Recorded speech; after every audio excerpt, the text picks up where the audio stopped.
তোমার পোলারে মুড়ি পাটা পুতা দিয়ে সেইসা গুড়া কইরা দাও, বুড়া হয়ে গেছে, চিবাইতে পারে না।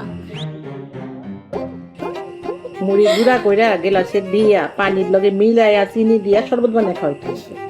আইসা একটা খিরে তুমি তুই জামগো ঘরে আইস, তোর মায়ের আইতে দিল? আরে কাকি, আমরা হইছি ভাই বোন, আমাগো মধ্যে জীবনও ঝগড়াঝাটি হইব না, তুমি চিন্তা করো না। কি কও সোহাগ ভাই? এই তোর খাওয়া দাওয়ায় কোনো কাজ নাই? তোর পড়ালেখা নাই? আছে তো, এই যে আমি তোমার কাছে পড়তে এলাম। কোন চ্যাপ্টার?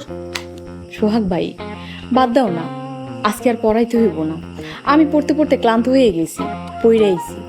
আমি তো আইছি পড়ার উসিলা দিয়া তোমার লগে গল্প করতে। তাইলে কি ডং করতে আইসোস? আর তোরা কতবার কইছি আমার সোহাগ ভাই কবি না, খালি বড় ভাই কবি?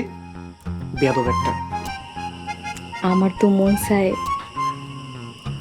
খালি সোহাগ হইয়া ডাক।